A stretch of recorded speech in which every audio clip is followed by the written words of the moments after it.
O pastor Thomas está viajando. Foi levar a nossa irmã Kelly para o médico em Recife e chegaria muito tarde, não daria tempo. E aí pediu para que eu trouxesse o estudo de hoje à noite, tá bom? E pensando no que trazer, se alguma coisa estivesse ligada ao que ele está trazendo sobre evangelismo, sobre evangelização, eu queria falar sobre avivamento, apesar que nós já conhecemos muito sobre esse assunto, mas não é muito bastante para que a gente possa sempre voltar a ele e sermos assim edificados e receber do Senhor algumas instruções, principalmente nesse tempo presente, né, de tantas manifestações que temos visto. Precisamos de algumas orientações da parte de Deus e somente na sua palavra. Vocês podem ficar assentados mesmo, eu quero ir com vocês. Eu tenho dois estudos sobre avivamento. Tenho vários, né? Tenho outros, mas eu tenho dois que está nesse texto de Zacarias capítulo 8, profeta. Eu vou usar o de hoje, se assim eu tiver a outra oportunidade, eu trarei a segunda parte desse estudo. E aí a gente vai se deter mais nesse texto. Mas eu queria ler esse texto como texto base para que a gente pudesse estar orientado pelas Escrituras com respeito a este assunto. Zacarias capítulo 8, do verso 1 ao verso 18, melhor dizendo, até o verso 23. Zacarias 8, do verso 18 ao 23.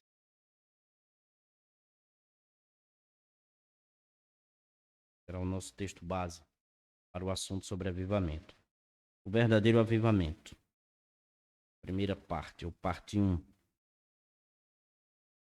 Podem ficar assentados, meus irmãos. Eu irei ler o texto. Os irmãos acompanham.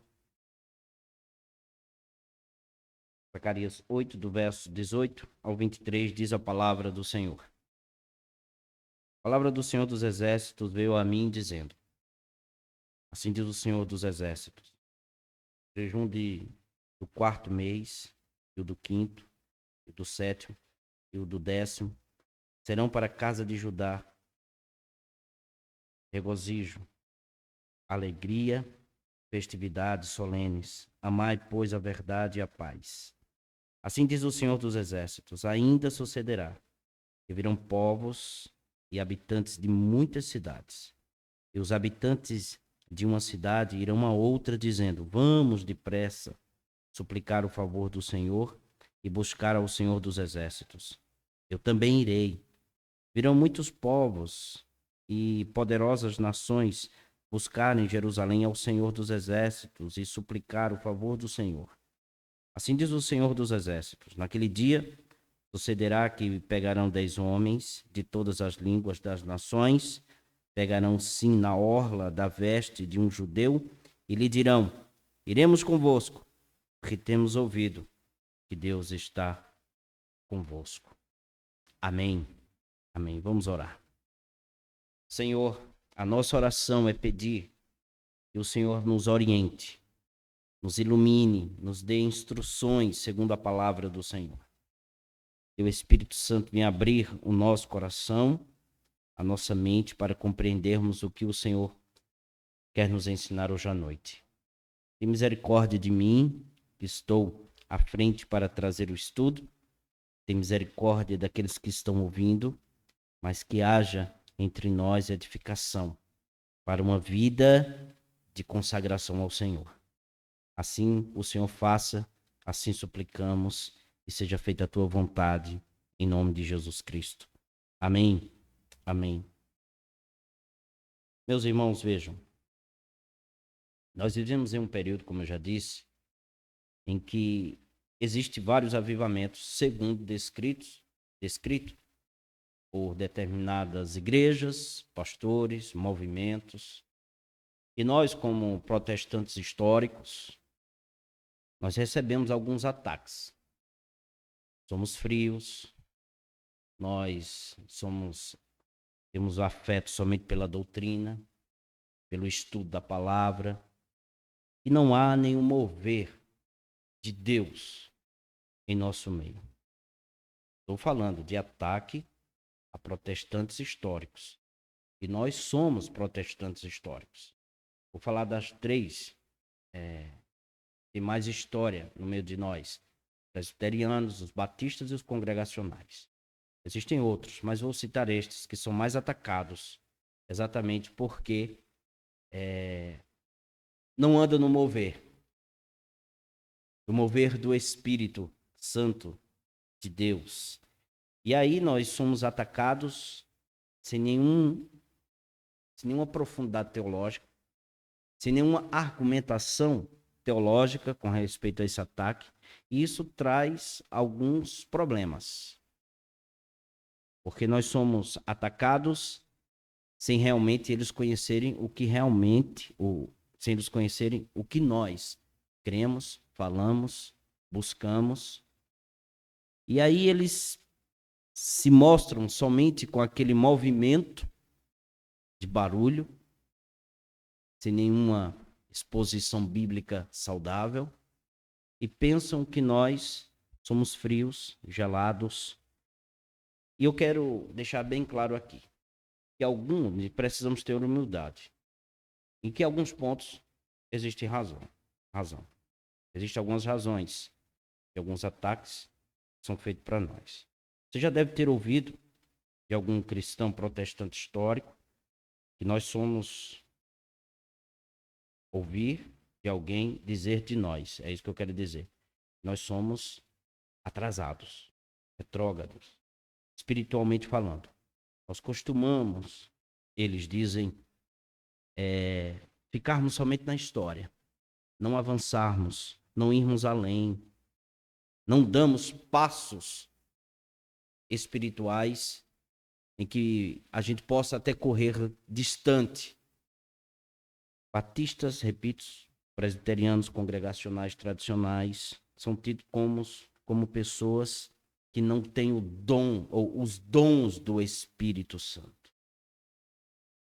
São irmãos preocupados demais, e isso excessivamente com doutrina.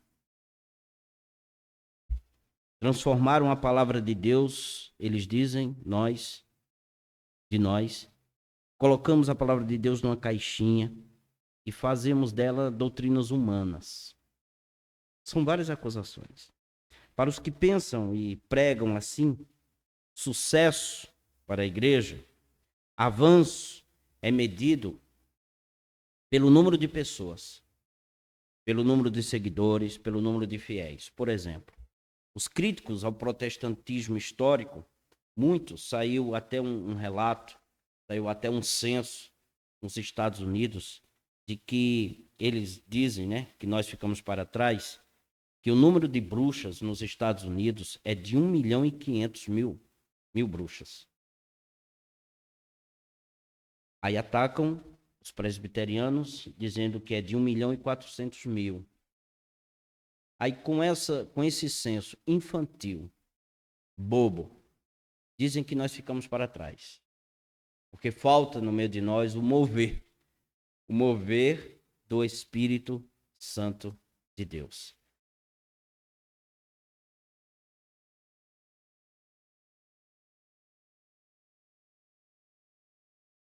É maior do que o número de protestantes históricos, principalmente da denominação presbiteriana nos Estados Unidos. A maior é a Batista, nos Estados Unidos. A maior é a Batista, e aí há um censo também de que diminuiu esse número de membros da Igreja Batista. E a acusação para estes que têm o mover do Espírito é dizer que nós ficamos para trás porque nos preocupamos somente com doutrina, com a palavra, e ficamos somente naquele reduto, nisso aqui. Daí eles concluem de maneira equivocada que esse retrocesso que nós temos, essa perda, se dá em função de pregarmos a mesma coisa. Falamos de Cristo e a centralidade de Cristo nas pregações. Nós vivemos em roda e ficamos no mesmo lugar, trazendo a mesma mensagem, diz eles. Eles dizem que nós temos uma mente fechada. Ele diz que nós somos legalistas. Eu quero ver cada um ponto desses com vocês. Diz que a gente não experimenta um grande avivamento, ou nunca experimentou um grande avivamento, que não acontece grandes coisas no meio de nós, e nós temos uma estrutura denominacional que atrapalha, que é burocrática, em determinados momentos e isso atrapalha o mover do Espírito, dizem eles. Nós damos muito valor à placa de igreja, dizem eles, e nós vivemos para uma instituição e não para pessoas, eles nos acusam disso. Então, o mover de Deus no meio de nós não é tão visto. O resultado é que as pessoas buscam outra coisa, como nos Estados Unidos buscaram bruxaria. Buscam outras coisas exatamente porque nós ficamos para trás. Bem, toda crítica, ela deve ser bem-vinda. Toda crítica. Nós precisamos ser humilde e reconhecer que em determinadas críticas há acertos. Nesse caso, a maioria é de erros. De erros. Mas eu quero dizer a vocês, logo de antemão, para que a gente tenha um norte, o que eu irei dizer mais à frente, ao longo do nosso estudo, é que há um perigo no meio de nós de ficarmos acostumados somente a isso. A essa vida aqui. De ouvir a palavra, ficar somente em nossa mente, saber o esboço que o pastor vai pregar, o estudo que o pastor vai pregar e não viver. Aí a crítica é racional, procede. Porque a Bíblia, ela deve ser lida e quando é pregada pelo pastor, deve ser vivida. Deve ser colocada em prática. E através da prática, o Espírito de Deus, como nós iremos ver, age no meio de nós. Há uma ação poderosa do Espírito Santo no meio de nós. Então eu quero ver alguns pontos com vocês. O primeiro deles. A medida do sucesso para eles está fundamentado no número de pessoas. Então a medida do sucesso, fundamentada apenas em números de pessoas, é fruto de um pragmatismo perigoso. Pragmatismo é irmão gêmeo do utilitarismo, ou seja, não importa o que estamos fazendo, o que importa é que dá certo. Vocês entendem? Não importa os meios, o que importa é o resultado. Se o resultado está bombando, então os meios pode ser qualquer um. A gente pode fazer o que quiser, mas está dando certo porque há um número de pessoas. Nós, tradicionais, não pensamos assim. Reformados não pensam assim. Nós nos preocupamos com a base, que é a palavra, com o meio, que deve ser coerente com a palavra, e o resultado é de Deus, não é nosso. Por esta razão, Paulo disse, nós iremos para alguns textos. Por essa razão, Paulo disse aí em 1 Coríntios capítulo 4, abra aí, meus irmãos. O que os pastores devem ser, o que os presbíteros da igreja devem ser. Será que nós devemos buscar resultados a todo jeito, de toda forma? Paulo nos ensina aí na primeira carta aos Coríntios, capítulo 4, verso 1 ao 2. Ele diz o seguinte, veja. Assim, pois, importa que os homens nos considerem como ministros de Cristo e despenseiros dos mistérios de Deus. Nós devemos ser mordomos, os pregadores, os pastores, mordomos dos mistérios de Deus.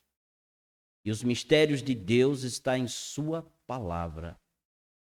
É o que nós iremos ver mais à frente.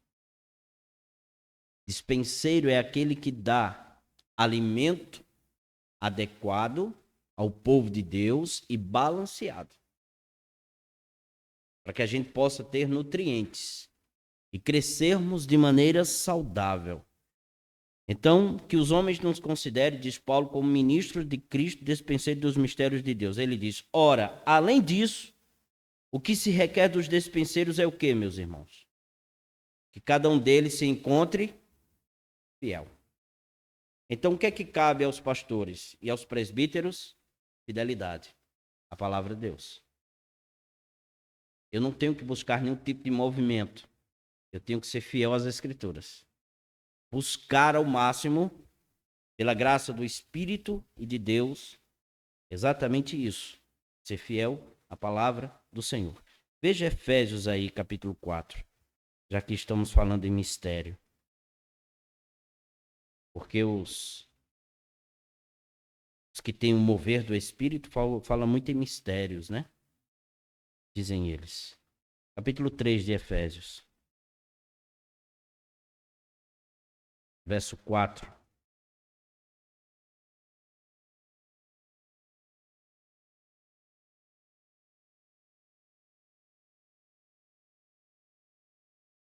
Capítulo 3, verso 4.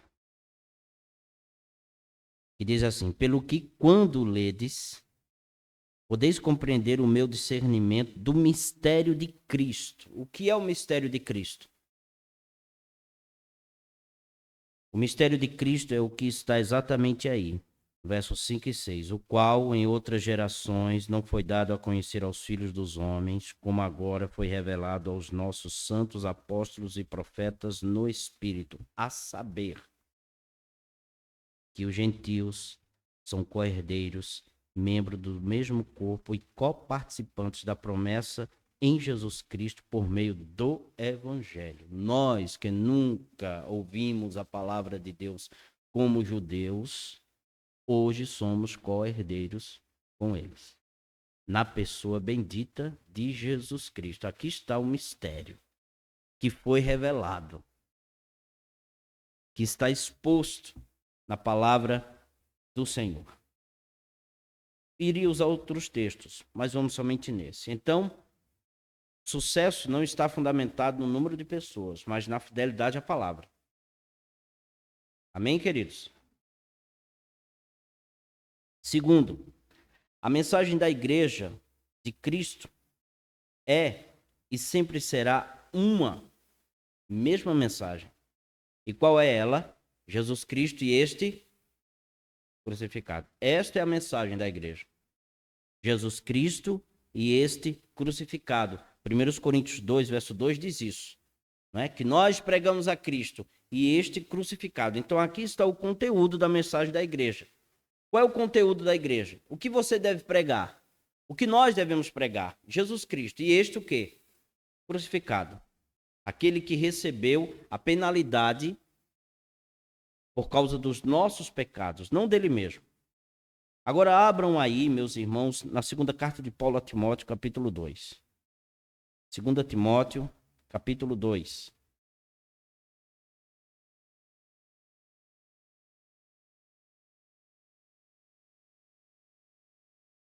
Paulo exorta Timóteo, ensina Timóteo, aconselha Timóteo, seu filho na fé, que era pastor da igreja de Éfeso, ou foi pastor da igreja de Éfeso, e ele exorta Timóteo, que é pastor também, e diz a ele que diante da igreja de Éfeso, você deve se lembrar de Jesus Cristo. Isso está no capítulo 2, verso 8 e 9, que diz assim, é o ensino de Paulo ao jovem pastor Timóteo. Lembra-te de Jesus Cristo ressuscitado de entre os mortos, descendente de Davi, segundo o meu evangelho, pelo qual estou sofrendo até algemas como malfeitor. Contudo, a palavra de Deus não está algemada, não está presa.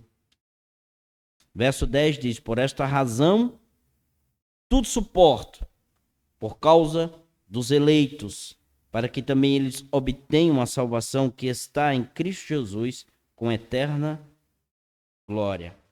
Sabemos, no entanto, que mais adiante, mais à frente, Timóteo, que era pastor da igreja de Éfeso. Nós sabemos que mais à frente, João, o apóstolo, também foi pastor da igreja de Éfeso. E nós sabemos, mais à frente, que João, ao escrever a igreja de Éfeso, diz que eles mudaram de rumo, abandonaram. Abandonaram o quê? Primeiro amor. Está em Apocalipse 2. Vamos lá? Para o texto.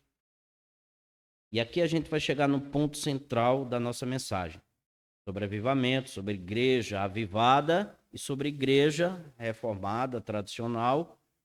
Nós precisamos buscar um ponto de equilíbrio diante de tudo isso. Apocalipse 2, verso 4, diz, a igreja de Éfeso, onde Timóteo foi pastor, João foi pastor, e ele escreve, tenho, porém, contra ti que abandonaste o teu primeiro amor. Eles foram exortados por Jesus Cristo à prática das mesmas obras, logo depois. Veja, essa igreja, ela abandonou. Essa palavra abandonar aí é a fiemi, que quer dizer o seguinte, mandou ir embora, divorciou-se, separou-se. Então essa igreja, ela separou-se do primeiro amor, que foram exortados por Jesus Cristo a prática das primeiras obras. Verso 5, veja, volte às primeiras obras. Tenho, porém, contra ti que abandonaste o teu primeiro amor. Verso 4, lembra-te, pois, de onde caíste, arrepende-te e volta à prática das primeiras obras. Essas primeiras obras é relativa ao amor. Quais? O amor a Deus e ao próximo. A igreja abandonou. E quando a igreja abandona esse amor a Deus e amor ao próximo, ela torna-se uma igreja morta, vazia, que só recebe orientações e não vive. E o avivamento não chega. Mas, pastor, nós somos reformados, precisamos buscar avivamento? Precisamos. Sempre. Mas, pastor, que tipo de avivamento? Uma coisa eu sei. Não é esse avivamento que a gente vê por aí. Nos YouTubes da vida. Nas televisões. Nas chamadas das faixas lá na frente. Venha que hoje você receberá isso, aquilo e aquilo outro. Estou falando desse não. Falando de um avivamento genuíno. Porque grandes homens de Deus receberam do Senhor um avivamento genuíno. Então, o problema, portanto, não está na doutrina. Não está na centralidade de Cristo. Mas em amar a doutrina, sem amar a Deus e ao próximo. Aqui está o problema. Daqueles que acusam todos nós. Assim, Paulo, o apóstolo, tanto serviu como nos serve de exemplo. Nesse mesmo texto aí de Timóteo, eu vou ler para vocês, não precisam abrir não, vocês vão entender. Capítulo 2, verso 10, a gente leu esse texto agora há pouco, eu vou ler novamente. Ele diz assim, por esta razão, ele está falando de Jesus Cristo segundo o Evangelho, a palavra de Deus, a doutrina, por esta razão da doutrina, ele diz, tudo suporto por causa dos eleitos. Quando ele diz tudo suporto por causa dos eleitos, ele está falando sobre a doutrina da eleição. Ou não, gente? Então é preciso ter doutrina. A doutrina da eleição para Paulo é a garantia de que haverá conversão. Porque é o contrário. É o que o pastor está nos ensinando. Pelo fato de haver eleitos, é verdade que haverá o quê? Pessoas convertidas. Porque se não houvesse eleitos, não haveria pessoas convertidas. E por esta razão nós precisamos de um avivamento. Para que também, ele diz o texto, eles obtenham a salvação que está em Cristo Jesus, doutrina da soteriologia, com glória eterna. com glória eterna. Doutrina da escatologia. Doutrina, gente, é o que mantém um crente perseverante na palavra, de forma que venha ele a glorificar a Deus. Então o problema, nunca será a doutrina, mas será o quê? O nosso coração. Nosso coração está posto aonde? Será que o meu coração está aquecido com a verdade que eu tenho recebido, ou as verdades que eu tenho recebido? Daí que precisamos do Espírito Santo para avivar, para dar força, energia, para abrir a mente, para abrir o coração de forma apaixonada, frutífera, para a verdade da palavra de Deus, para a doutrina. Quando nós aprendemos a palavra do Senhor, a gente aprende a amar Cristo, ter prazer em Cristo e repartir Cristo. Para se ter uma ideia, gente, Ian Murray, um historiador, ele coloca da seguinte forma: por volta de 1735 a 1740, sobre a pregação de Jonathan Edwards, de George Whitefield e outros pregadores, as colônias americanas experimentaram um enorme avivamento espiritual que passou a ser conhecido como o primeiro despertamento. O primeiro grande avivamento da América. Todos eles experimentaram. Agora, preste atenção, que aquele fenômeno do avivamento, ele foi impulsionado pela pregação das verdades bíblicas. Da doutrina. Que doutrina? Santidade de Deus. Pregações deles eram cheias disso. Da santidade de Deus, da gravidade do pecado, do problema do pecado em nossa vida, da escravidão do pecado do homem e a necessidade do Espírito Santo de dar um novo nascimento, a regeneração do homem. Era o que esses homens pregavam. E à medida que eles pregavam, o Espírito Santo descia e abria o coração dos pecadores. E havia almas convertidas. E havia gente santa, gente amando a palavra e vivendo a palavra. Isso é um grande despertamento. Então, doutrina não é o problema, como querem nos acusar. É a solução, gente. Mas ela é a solução à medida que eu abraço e vivo. Eu vou sempre repetir isso. Então, doutrina, portanto, nunca será contraproducente. Mas será o combustível para o avivamento. Terceiro, nos acusam de legalismo. Né? Legalismo e mente fechada. Tanto legalismo como antinomismo é um erro doutrinário.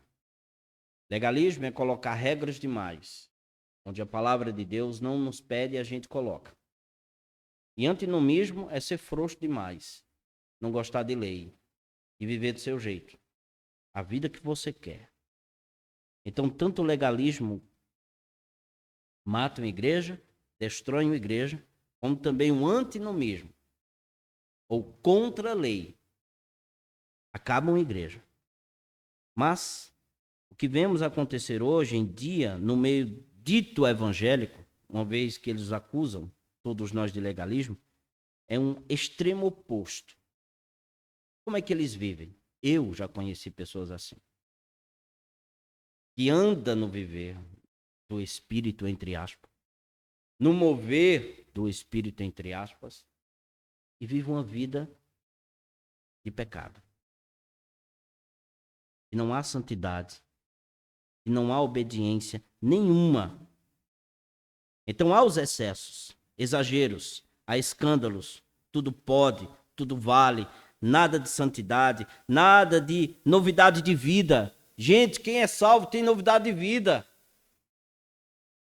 Tem uma nova vida em Cristo. Tudo em nome da graça, eles dizem, e de Cristo Jesus e do amor de Deus. Ah, Deus nos ama, mas Ele nos ama para eu viver de todo jeito, de toda forma, de toda maneira? Que é isso?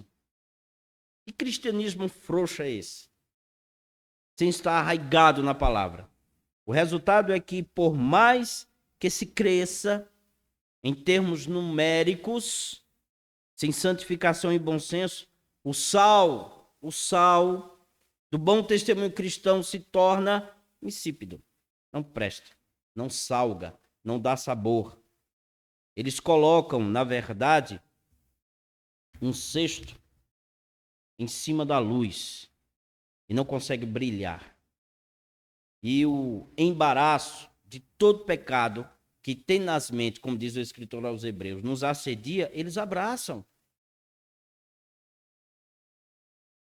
O que se vê é uma igreja, de forma geral, que não está correndo a perseverança que Deus pediu para que a gente corresse. Na perseverança existem obstáculos, senão a gente não persevera. Existem dificuldades, senão a gente não persevera.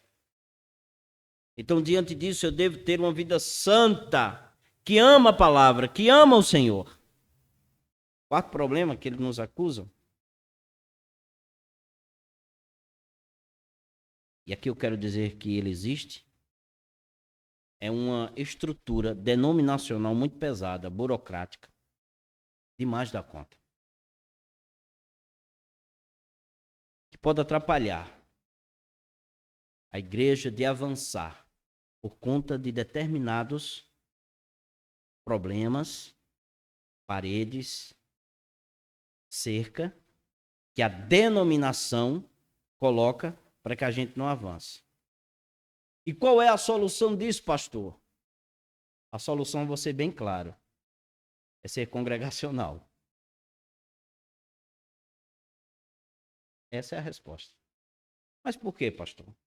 Porque embora exista uma burocracia em determinadas denominações, igrejas congregacionais são igrejas autônomas, independentes. Não é independente para fazer o que quiser. Nós temos co-irmãs, igrejas co-irmãs, que vivemos ajudando, elas nos ajudam, nós caminhamos juntos. Mas ninguém da denominação vem aqui e interfere. Porque nós temos autonomia. A não ser que a igreja peça a intervenção ou o problema seja muito grande a ponto de não haver nenhum tipo de controle. Mas é muito difícil isso acontecer. Então, cabe a nós sermos o que somos e vivermos o que somos, congregacionais. Porque, meus irmãos, nossa igreja, como é, louvado seja Deus por isso, está pautada em declarações doutrinárias. Estamos pautados em confissões de fé histórica que mobiliza os crentes. E os membros da igreja reunidos em assembleia tomam decisões. Como, pastor? Atos capítulo 15.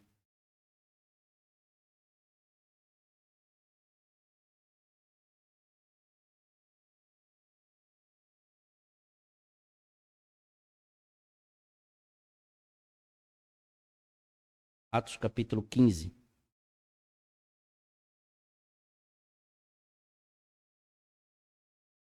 Esse é aquele problema e a dificuldade que teve quando Paulo, Barnabé e outros irmãos começaram a ir aos gentios, pregar o evangelho, anunciar a palavra de Deus.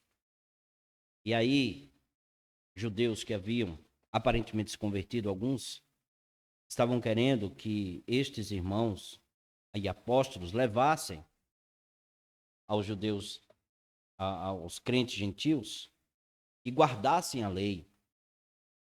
Isso significa que é Cristo mais a lei do Senhor. Paulo disse, não. Salvação é pela fé, gente. E houve um grande debate, houve um grande problema. E aqui está no capítulo 15. Os apóstolos reunidos com a igreja. Aí se diz no verso 22 o seguinte. Então, pareceu bem aos apóstolos e aos presbíteros com toda a igreja, tendo elegido homens dentre eles, enviá-los juntamente com Paulo e Barnabé a Antioquia. Foram Judas, chamado Barsabás, e Silas, homens notórios entre os irmãos. Pareceu bem a quem, meus irmãos? Veja o que diz o texto. Pareceu bem ao quem? Aos apóstolos e aos... Com quem? Com toda a igreja. Tomando a decisão de enviar os irmãos. Este padrão está baseado no que Jesus estabeleceu sobre a assembleia da igreja em Mateus 18, verso 17 até o verso 20. Então, denominação não atrapalha avivamento. Jonathan Edward foi um grande congregacional que experimentou um avivamento, que era um homem doutrinário. Então essas acusações, elas são infundadas. Vocês até aqui estão me entendendo, né? Por outro lado, o que se observa é que o desprezo ao governo de uma assembleia congregacional, bem como a historicidade da denominação, vem produzindo mini-denominações, não é? Ou ministérios entre alguns pastores. E aqui está um grande problema. Que querem que gire em torno deles, não de uma fé prática, histórica, provada e aprovada pela história, ao longo da ação de Deus, da mão poderosa do Senhor, sobre o seu povo, fazendo com que a igreja produzisse documentos que regesse a igreja, baseado nas escrituras, sobre eleição, sobre fé salvadora, sobre todas estas coisas. E nós temos ela. Nós somos uma igreja histórica. A bem da verdade, fugindo da tradição que recebemos dos apóstolos, ou alguns, né? E que foi transmitida pela fé dos protestantes reformados, estes homens, muitos que se dão conta aí de que recebeu uma ação de Deus, um mover de Deus, e mulheres de uma nova visão que receberam, prosseguem no engano, enredando, escravizando ele mesmo e outras pessoas. Por mais que eles digam, meus irmãos, que não idolatram placa de igreja, mas idolatram pessoas. E segundo eles, receberam um mistério. E fundam igrejas, denominações, são idolatrados. E aí os membros tornam-se escravos deles. Deus tenha misericórdia de todos eles. Deus tenha piedade de todos eles. Quinto ponto. Viver para buscar o mover de Deus, o mover do Espírito, sem que se leve em conta o verdadeiro papel do Espírito Santo. Aqui está um ponto, um dos pontos cruciais. Qual é? As pessoas que falam de mover do Espírito não entendem o papel do Espírito Santo. Para que a gente busque um avivamento, eu e vocês, nós precisamos entender, meus irmãos, o papel do Espírito Santo na vida da igreja. Todos nós temos que entender isso. Qual o papel do Espírito Santo? Vou citar algumas. Guiar a verdade, ou guiar na verdade. Regenerar o pecador. Convencer o homem do pecado, da justiça e do juízo. Iluminar a mente e o coração para que veja a glória de Deus na face de Jesus Cristo. Paulo disse isso aos Coríntios. Conferir poder para que se pregue com paixão, com amor, com intrepidez, com coragem, o Cristo crucificado. Dotar-nos de dons para servir o corpo de Cristo, não a nós mesmos. Capacitar-nos a viver os imperativos da vida cristã, os mandamentos que Deus nos dá em sua palavra. Não levar em conta o papel do Espírito Santo, meus irmãos, no quesito avivamento, deixará os crentes a mercê do engano do próprio coração, porque o coração nosso, ele é enganoso. Não confie nele. Não confie na sua intenção, na sua vontade, mas na vontade de Deus. Não levar em conta o papel do Espírito Santo vai deixar os crentes a mercê do engano. Enganos E muitas vezes é anticristão. E anticristo. E os profetas dele, que saíram pelo mundo afora para pregar o que não se deve. Por isso que existem muitos profetas hoje em dia. Claro que os que priorizam o mover de Deus, o mover do Espírito Santo, em detrimento de doutrina, em detrimento de verdade, seguindo somente a voz de Deus no coração, não serão os únicos a seguir o anticristo. Eu quero dizer isso e deixar bem claro, quando ele se manifestar. Sabemos pela Bíblia, e também assim será com a massa daqueles que hoje, em milhares de igrejas evangélicas, históricas ou novas, menosprezam a verdade da doutrina da palavra de Deus, que é o agente libertador do ser humano. Ou não foi isso que Jesus Cristo disse? Conhecereis a verdade, os libertará. Não é toda verdade. É a verdade que Cristo é Ele quem liberta. Não entenderam, gente? Não é a gente achar uma coisa que seja verdade e a gente pega isso como verdade e diz: conhecereis a verdade e a verdade vos libertará. A verdade de Cristo, que é o libertador de nossa vida e de nossa alma. Então, o discernimento não é criado no povo de Deus por um mero mover. Antes é criado pela verdade bíblica e pela aplicação desta verdade, pelo poder do Espírito Santo no coração e na mente. Quando isto acontece, poderemos contemplar pela iluminação do Espírito Santo a compreensão da verdade de Deus. O fruto do Espírito será sustentando o crente pela fibra de todo o desígnio de Deus, como Paulo diz que ensinava aos Efésios. Eu ensino toda a verdade de Deus, todo o desígnio de Deus. Atos 20, verso 27. Esse crente será profundamente cristão e profundamente espiritual, não meramente religioso, emocional, psicológico. O denominador comum daqueles que seguirão mentiras e finalmente o anticristo não será ele avivado ou tradicional, mas é porque amou a mentira. Veja o que diz na segunda carta aos Tessalonicenses o apóstolo Paulo. Segunda carta de Paulo aos Tessalonicenses, capítulo 2.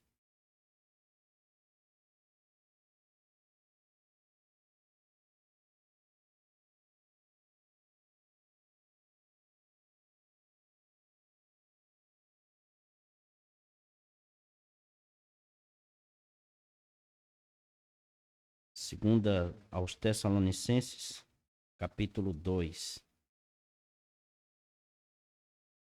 Quero dizer aos irmãos, e vou repetir o que eu já disse. Aqueles que seguirão mentiras, finalmente, serão enganados e são enganados pelo anticristo. Seja ele avivado ou seja ele tradicional. Será como Paulo diz no capítulo 2, verso 12. Veja o que ele diz. A fim de serem julgados todos quantos não deram crédito à verdade. Antes, pelo contrário, deleitaram-se na injustiça. Esses que não deram crédito à verdade, veja o que ele diz a partir do verso 9. Veja o que diz, veja. Ora, o aparecimento do iníquo, o anticristo, é segundo a eficácia de Satanás, com todo o poder. Possa ser que haja algum poder em algum grupo de pessoas aí que se diz igreja, que seja o poder do anticristo, viu? Com todo o poder, e sinais e prodígios, milagres e moveres, da mentira, e com todo o engano de injustiça aos que perecem. Porque o que, meus irmãos, não acolheram o amor da verdade para serem salvos. É por este motivo, pois, que Deus, diz o texto, lhes manda a operação do erro, para darem crédito à mentira, a fim de serem julgados todos quantos não deram crédito à verdade. Antes, pelo contrário, deleitaram-se com a injustiça. Eu quero ver 2 pontos aqui. O primeiro deles, que esse poder que é dado aí, essa operação do erro, ela é dada por quem? Não é por Deus? Diz o texto aí? Por este motivo, verso 11. Pois que Deus lhes manda a operação do erro. Vocês estão vendo essa operação do erro aí? Essa palavra, operação, significa energia, ou energia, mover, poder sobre-humano do erro, para darem crédito à verdade, à mentira, a fim de serem julgados todos quantos deram crédito, não deram crédito à verdade. Antes, pelo contrário, deleitaram-se com a injustiça. O que é injustiça? Violação da lei. Quando chamam a gente de legalista, nós não somos legalistas, mas nós devemos buscar obedecer à lei. Nosso teste para cada mover de Deus, gente, que aparecer, não será estatístico. Será primeiro ser bíblico, doutrinário e expositivo. Então, esse despertar no nosso meio, esse movimento, no nosso meio, ele precisa ser genuíno. E ele só será genuíno segundo a palavra de Deus. Mas Deus deu a estes que buscam, sem nenhum tipo de bom senso, de amor pela palavra, de amor a Deus e amor ao próximo, mas antes para se envaidecerem com aquilo que pensam que têm, Deus deu erro a eles. E o engano. Para que sejam julgados e condenados. Nós precisamos ter paixão pela verdade, ouvir a verdade, desejar a verdade, amar a verdade, a palavra de Deus. Porque é esta verdade que vai despertar o nosso coração. Então, eu devo ter amor pela palavra, viver a palavra e amar o próximo. Para que o nome do Senhor seja glorificado. A busca pelo Espírito Santo. Outro ataque comum às igrejas protestantes históricas é que elas não buscam o Espírito Santo. Seria verdade, meus irmãos, que nós não buscamos o Espírito Santo? A pergunta é, como buscamos? Ou deveríamos buscar o Espírito Santo? Como buscamos ou deveríamos buscar o Espírito Santo de Deus? Um teólogo já disse o seguinte, a tese é que esse membro da Trindade, o Espírito Santo, é tímido. Mas eu vou chegar lá, vocês vão entender. O teólogo disse, ele disse assertivamente, que o Espírito Santo é a pessoa tímida da Trindade. Por quê? Ele usa uma linguagem aqui antropomórfica. Uma linguagem que coloca adjetivos humanos em Deus. Vocês me entenderam? Por quê? Ele é o ente, ou ele não é o ente, ele é a pessoa tímida. Porque ele não veio para se evidenciar, mas evidenciar Cristo. Os holofotes não estão nele, mas ele é o holofote que ilumina e mostra e apresenta Cristo. Me entenderam, gente? Não falei nenhuma heresia. Eu falei, o pastor puxa minha orelha que está sendo gravado. Então ele coloca luz na pessoa de Jesus, em Deus Pai e em Deus Filho. Estar cheio do Espírito significa estar cheio de Jesus. É exatamente isso que ele quer dizer. De amor por Jesus Cristo. Jesus Cristo prometeu o Espírito Santo em João 16, verso 14. Ele disse, ele o quê? Me glorificará, porque ele receberá do que é meu e tornará conhecido a vocês. Ele tornará quem conhecido a nós? Jesus Cristo.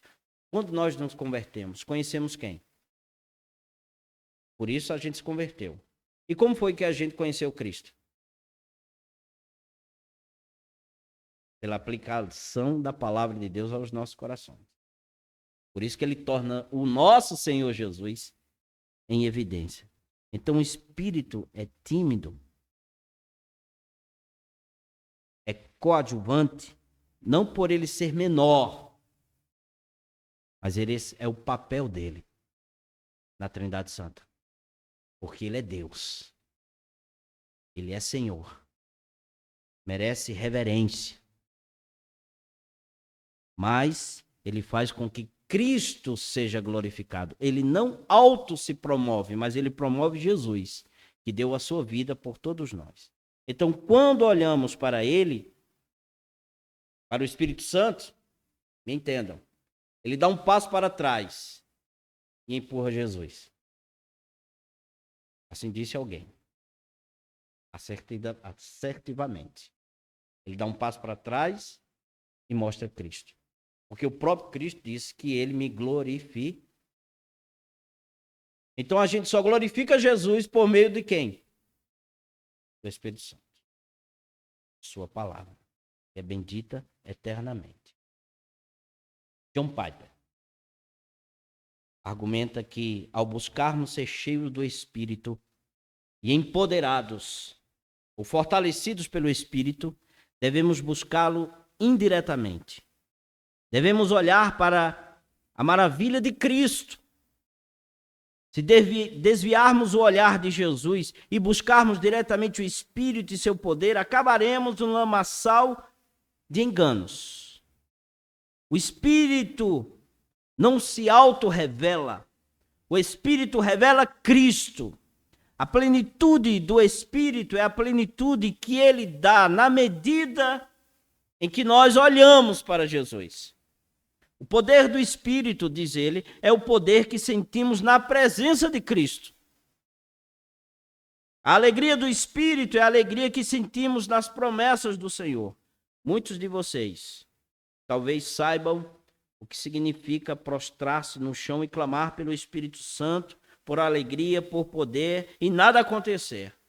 Mas no dia seguinte, quando nós lemos a palavra, meditamos nas Escrituras, na glória de Jesus, na revelação da palavra de Deus, nós experimentamos a plenitude do Espírito. Porque ele faz tudo isso no nosso coração. Se não fosse ele, estaríamos à deriva. Não entenderíamos a palavra, a obra de Jesus, o amor do nosso Pai. Então, ser cheio do Espírito Santo é falar de Jesus. Uma pessoa que fala de Cristo e da obra de Cristo em sua própria vida e na vida da igreja, nos atributos de Deus, da sua santidade, do seu poder, é uma pessoa cheia do Espírito Santo. E uma pessoa cheia do Espírito Santo, Deus pode visitar de maneira poderosa e trazer um avivamento. Então, cabe a mim e a vocês, como igreja do Senhor, sermos cheios do Espírito, proclamando Jesus e suplicando que Deus nos visite. E aí receberemos um avivamento do Senhor. Mas é preciso, primeiro, ter amor à verdade e viver a verdade. E aí a gente, como aquele 120, ganha o mundo. Por causa do poder de Cristo. Vocês me entenderam, gente? Louvado seja Deus por isso. Terminei aqui. Alguma pergunta? Eu anoto aqui.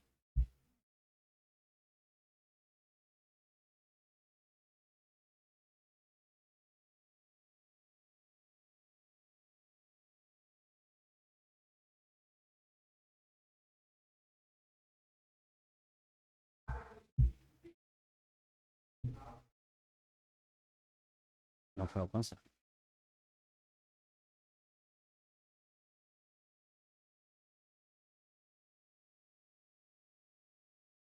Isso. Isso. Exato. É isso mesmo.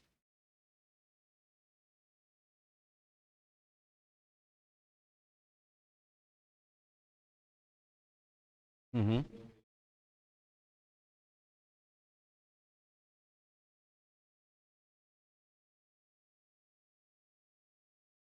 Não. Isso. Exato. Exato. Aí é um equívoco. Ele não auto se promove, mas ele promove o pai e o filho. É isso, meus irmãos. Ah,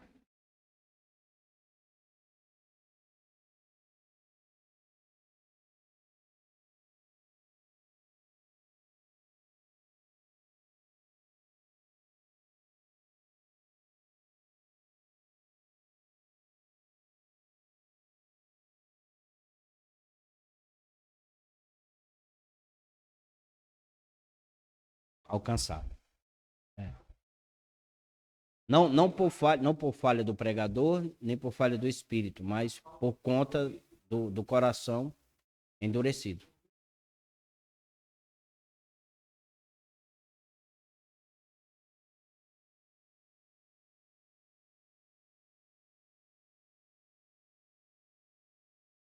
Uhum. Pessoas. Repartir. Exatamente isso. Oi? Isso. Receber e praticar. E suplicar. Deus, desce até nós. Senhor, vem até nós e nos enche do teu Espírito Santo. É isso? Porque às vezes, em nome do tradicionalismo e de uma igreja reformada, às vezes nós temos medo, e pelo que a gente vê hoje em dia, a gente tem medo de pedir um avivamento. Isso não deve ser o nosso medo. Deve pedir um avivamento. Uma visitação do Espírito Santo da parte de Deus, do Espírito Santo de Deus, de maneira que a gente venha ser embebido dele, né? Da palavra, das Escrituras. Fala, irmão.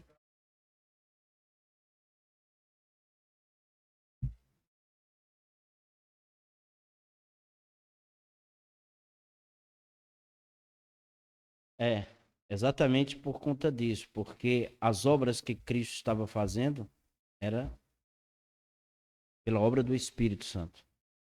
Então, é o mesmo que negar Jesus de maneira deliberada.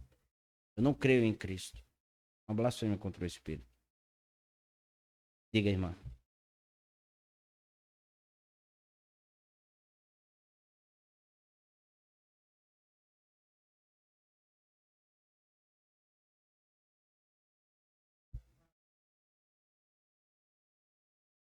É, na maioria das vezes, sim.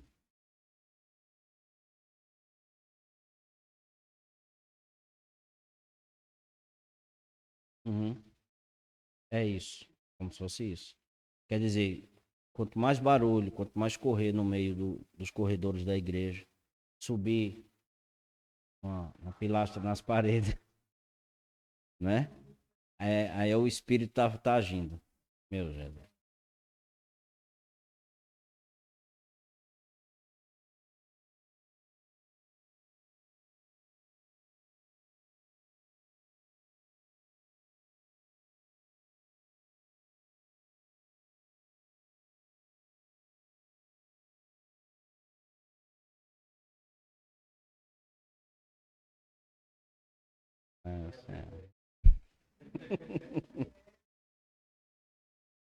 É, é, isso. Macumba, irmão. É, isso. É isso mesmo.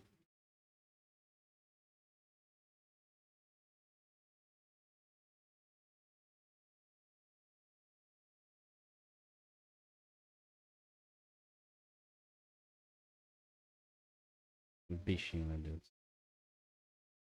Orar, pedir que Deus guarde o coração dos nossos irmãos. Não é isso? Tudo bem, meus irmãos? Vamos ficar em pé, orar, agradecer a Deus